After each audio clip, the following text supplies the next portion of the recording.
Bonjour, bon, aujourd'hui on va s'intéresser à la résolution d'un exercice EDEC 2013, en fait extrait de l'EDEC 2013 concernant comment déterminer l'image d'un endomorphisme en dimension finie. Alors c'est un exercice destiné aux élèves de prépa au CG. Alors l'énoncé est le suivant: on note B égale à 1, O2, O3, la base canonique de R3, et on considère F un endomorphisme de R3 dans la matrice dans la base B et alors, colonne, première colonne 2, moins 1, moins 1, deuxième colonne 1, moins 1, 0, troisième colonne 2, moins 1, moins 1. Alors, question, déterminer image de f et en donner une base.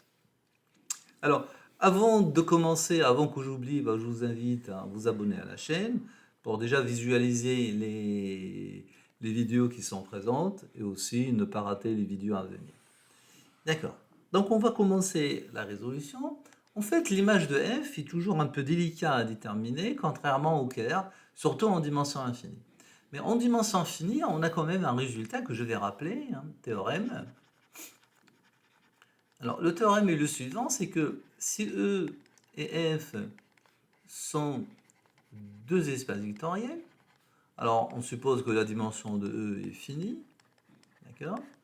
F, une application linéaire de E dans F, et B égale à E1 jusqu'à En une base de E, alors qu'est-ce qu'on a? On a l'image de F. C'est le seul espace vectoriel engendré par quoi? Par les images des vecteurs de la base par F. Voilà, donc c'est le vec de F de 1, F de 2, F de F. Donc ça, c'est un résultat à ne pas oublier, surtout quand on est coincé lors de la recherche de la détermination de l'image de F en dimension finie.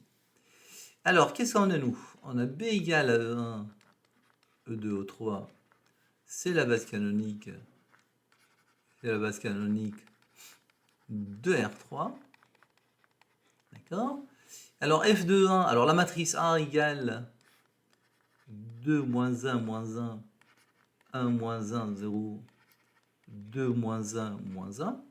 N'oublions pas que pour déterminer la matrice de A relativement à la base canonique, on a dû calculer en fait F de E1, F de E2 et F de O3 qu'on a exprimé en fonction de 1, O2 et O3. Et donc, on a alors, on a F de 1 qui égale à 2 fois E1, donc là je lis dans la première colonne, moins E2, moins E3. Voilà, si vous voulez, c'est aussi, puisque c'est la base canonique, c'est ce vecteur-là. Et bien vous avez F de E2, c'est égal à E1 moins E2. Donc c'est en fait, puisque c'est la base canonique, ce vecteur-là. Et vous avez F de E3, c'est égal à 2E1 moins E2 moins O3, c'est 2, voilà, moins 1, moins 1. Alors l'image de F, qui d'après le théorème, c'est en fait le seul espace vectoriel engendré par F de 1, F de 2, F de 3, et bien on remarque que F de 1 c'est égal à F de 3, et donc c'est juste le seul espace vectoriel engendré par F de 1 et F de 2. Voilà. Alors F de 1, F de 2 est une famille génératrice, puisque l'image de F, puisque l'image de F est le seul espace vectoriel engendré, et on a la famille F de 1, F de 2 est libre. Pourquoi? Parce que les vecteurs F de 1 et F de 2 ne sont pas collinéaires. On le voit bien, on ne peut pas écrire F de 1 égale à alpha fois F de 2, surtout avec le 0 en troisième composante, et là vous avez moins 1.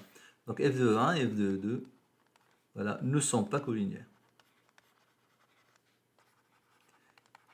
Donc c'est une famille libre et génératrice de l'image de F. Ainsi, et bien vous avez quoi? Vous avez F de 1. Voilà, pardon. Vous avez la famille F de 1, F de 2. Et en fait, une base de l'image de F. Voilà, je vous remercie. À bientôt.